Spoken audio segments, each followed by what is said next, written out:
Assalamualaikum warahmatullahi wabarakatuh. Sebelumnya saya sudah memperkenalkan diri. Saya atas nama Cindy dari Prodi Pendidikan Fisika Fakultas Keguruan dan Ilmu Pendidikan Universitas Muhammadiyah Makassar. Di video kali ini saya akan membahas materi terkait fluida statis, di mana yang akan menjadi pokok bahasan kita adalah alat ukur tekanan. Banyak teknik yang telah dikembangkan untuk pengukuran tekanan dan vakum. Instrumen yang digunakan untuk mengukur tekanan disebut alat ukur tekanan atau alat ukur vakum. Ada beberapa macam jenis alat yang sering digunakan untuk mengukur tekanan, di antaranya seperti barometer, manometer, dan tabung Bourdon.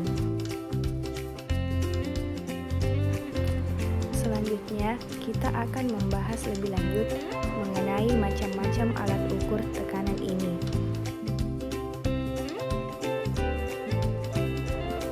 Nah, alat ukur pertama yang akan kita bahas adalah barometer.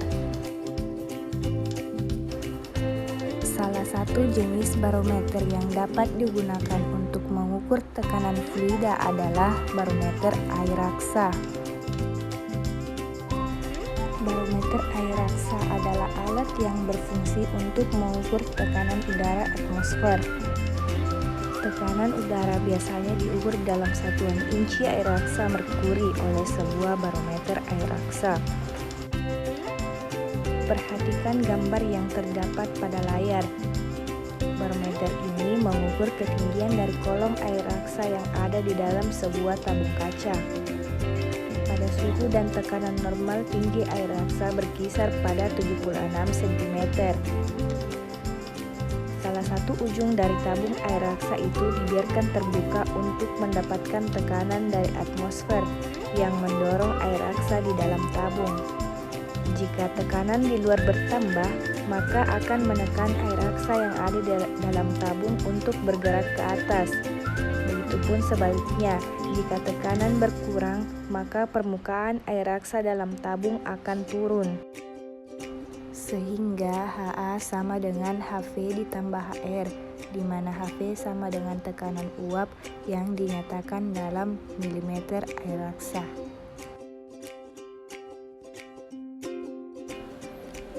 Alat ukur tekanan selanjutnya adalah manometer. Di tabung gas, ada alat yang disebut sebagai regulator yang menunjukkan tekanan. Contoh lain adalah mesin untuk mengisi udara pada ban. Pasti memiliki semacam alat untuk menentukan tekanan gas yang masuk. Nah, ini merupakan alat yang disebut dengan manometer. Jadi, apa sih itu manometer? Manometer adalah alat yang digunakan untuk mengukur jumlah tekanan fluida, baik itu berupa cair ataupun gas, melalui tabung berisi cairan khusus. Perlu Anda ketahui, alat ini berbeda dari barometer, tetapi beberapa prinsipnya tetap sama. Barometer berguna mengukur tekanan di udara terbuka. Misalnya, Anda meletakkannya di tempat yang lapang tanpa halangan. Hasilnya adalah level tekanan pada bawah atmosfer di bumi. Semakin tinggi posisinya dari permukaan laut, maka tekanannya juga akan semakin menipis. Akan tetapi, cara menggunakan manometer berbeda, yaitu objeknya adalah gas atau udara di ruangan tertutup dan terisolasi. Gas tersebut akan siap memberikan tekanan ke segala arah hingga mencari celah untuk keluar. Nah, sifat yang sama berlaku pula pada cairan atau fluida. Terdapat rumus dasar untuk menghitung tekanan yang dinyatakan oleh kolom cairan sebagai berikut, di mana P1 sama dengan tekanan pada sambungan bertekanan rendah, P2 sama dengan tekanan pada sambungan bertekanan tinggi, delta P sama dengan tekanan diferensial, Rho sama dengan kepadatan fluida, G sama dengan percepatan gravitasi, dan H sama dengan selisih tinggi kolom.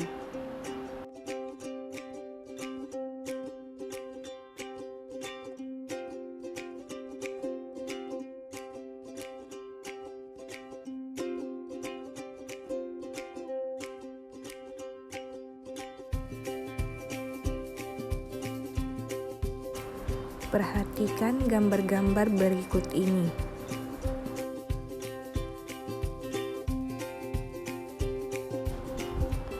Berdasarkan gambar, adapun prosedur perhitungan untuk mengukur perbedaan tekanan pada manometer yaitu titik A sebagai acuan, tanda plus jika posisi ketinggian fluida berikutnya lebih rendah dari acuan sebelumnya, dan begitupun sebaliknya. Gambar bulat atau kotak pada titik pengukuran A atau B menyatakan penampang melintang pipa atau saluran yang diukur tekanannya. Jika tekanan di A dan B dinyatakan dalam panjang kolom air, maka dapat ditulis sebagai PA ditambah H1 dikali gamma 1 dikurang H2 dikali gamma 2 dikurang H3 dikali gamma 3 sama dengan PA. Maka PA dikurang PB sama dengan min H1 dikali gamma 1 ditambah H2 dikali gamma 2 ditambah H3 dikali gamma 3 atau HA dikurang HB sama dengan min H1 dikali S1 tambah H2 dikali S2 tambah H3 dikali S3, di mana S itu sama dengan SG sama dengan specific gravity dan gamma sama dengan rho dikali G. Kita lanjut ke alat ukur lain yaitu tabung Bourdon. Jadi, tabung Bourdon adalah alat ukur tekanan non-liquid. Alat ini secara luas digunakan di dalam industri proses untuk mengukur tekanan statis pada beberapa aplikasi. Bentuk dari tabung Bourdon ini terdiri dari beberapa elemen, seperti C-type, helical, dan spiral. Kemudian dihubungkan secara mekanikal dengan jarum indikator. Prinsip kerja tabung Bourdon yaitu tekanan dipandu ke dalam tabung. Kemudian, perbedaan tekanan di dalam dan di luar tabung Bourdon akan menyebabkan perubahan bentuk penampangnya. Perubahan bentuk penampang akan diikuti perubahan bentuk arah panjang tabung, di mana perubahan panjang tabung akan dikonversikan menjadi gerakan jarum penunjuk pada skala. Analisa teoritis tentang perubahan bentuk tabung Bourdon sebagai fungsi perbedaan tekanan di luar dan di dalam tabung Bourdon jarang dilakukan. Perubahan bentuk tabung Bourdon diperoleh dari data eksperimental. Selanjutnya, kita akan membahas contoh soal yang menerapkan prinsip alat ukur tekanan yang telah dipelajari sebelumnya. Perhatikan contoh soal manometer berikut. Air mengalir melalui pipa A dan B. Oil dengan SG 0,8 berada pada bagian atas pipa manometer pada sisi yang berbentuk U terbalik. Air raksa dengan SG sama dengan 13,6 berada pada bagian bawah bengkokan manometer. Hitung PA dikurang PB. Nah, perhatikan gambar di samping. Diketahui H1 sama dengan 250 mm, H2 sama dengan 75 mm, H3 sama dengan 100 mm, H4 sama dengan 125 mm, dan H5 sama dengan 200 mm.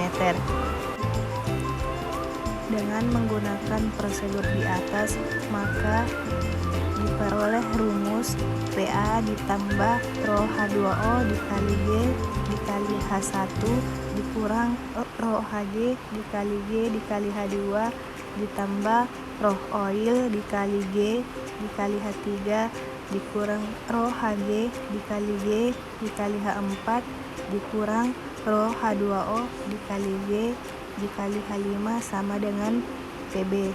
Karena yang ditanyakan adalah Pa dikurang Pb, maka sama dengan G dikali min roh H2O dikali H1 ditambah 13,6 dikali roh H2O dikali H2 dikurang 0,8 roh H2O dikali H3 ditambah 13,6 roh H2O dikali H4 ditambah roh H2O dikali H5, sehingga hasil akhir yang didapatkan adalah 25,4 kilopascal.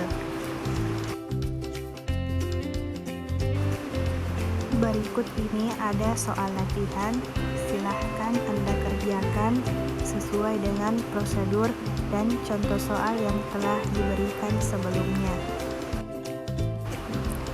Mungkin cukup sampai di sini pembahasan kita kali ini. Kurang dan lebihnya mohon dimaafkan. Wassalamualaikum warahmatullahi wabarakatuh.